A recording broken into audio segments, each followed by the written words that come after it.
अनंत टिप्या refresh व्हा। Sawantwadi Catholic association सावंतवाडीच्या शववाहनाचं लोकार्पण शालेय शिक्षण मंत्री दीपक केसरकर यांच्या हस्ते पार पडलं। अनेक सामाजिक उपक्रम आपण राबवत आहोत। स्थानिक आमदार म्हणून माझे सर्वतोपरी सहकार्य राहील असं प्रतिपादन मंत्री दीपक केसरकर यांनी केलं। नवसरणी येथील लोकार्पण सोहळ्यात ते बोलत होते। मंत्री दीपक केसरकर यांच्या सौजन्याने ही शववाहिनी देण्यात आली आहे। यासाठी ख्रिस्ती बांधवांनी केसरकरांचे आभार मानले। बुधवारी दीपक केसरकर यांच्या हस्ते शववाहिनीचा लोकार्पण सोहळा नवसरणी इथं पार पडला। यावेळी मंत्री केसरकर म्हणाले, सावंतवाडी कॅथोलिक असोसिएशनच्या शववाहन लोकार्पण सोहळ्यास उपस्थित राहत आलं। मी सदैव आपल्या सोबत आहे। सावंतवाडीत आपण सर्वजण बंधुभाव जपत पुणे गोविंदानं राहतो। अनेक सामाजिक उपक्रम आपण राबवत आहोत। यासाठी माझी शुभेच्छा।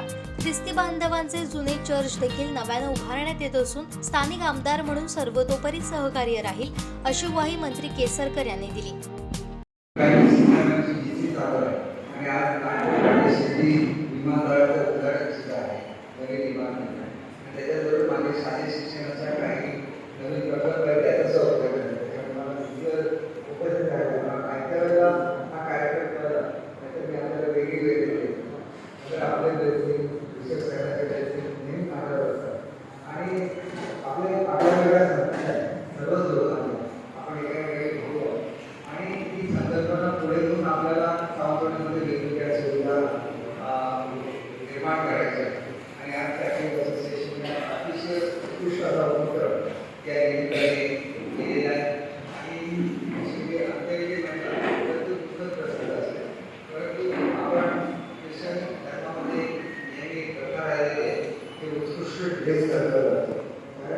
जो मनुष्य गेलेला असतो त्याची आठवण असते आणि त्याच्याबरोबर ही जी हर्षी सुविधा असते ही तुमच्या शहरामध्ये उपस्थित असते आणि सुंदर शहरास केलं जातं।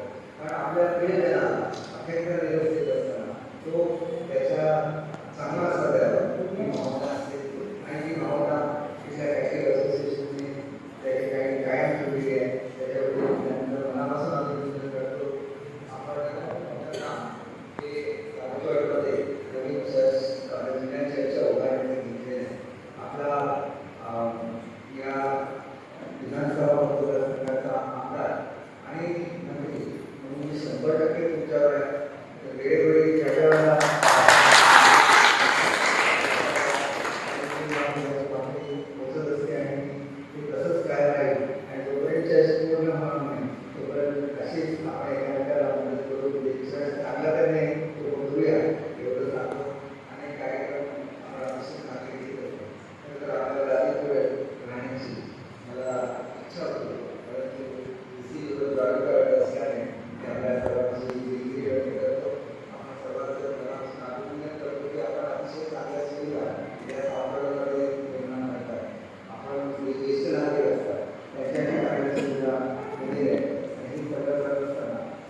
यावेळी शिक्षण मंत्री दीपक केसरकर, कॅथोलिक असोसिएशनचे chairman Joy Dantas, vice chairman Augustine Fernandes, secretary Johnny Ferrao, Catholic bank chairman Anna Mary D'Souza, secretary Martin Almeida, सैनिक पतसंस्थेचे ओटवणेकर, सुनील राऊळ, प्रतीक बांदेकर, अर्चित पोकळे, जेम्स बोर्जिस, जोसेफ आल्मेडा आदींसह कॅथोलिकचे पदाधिकारी उपस्थित होते।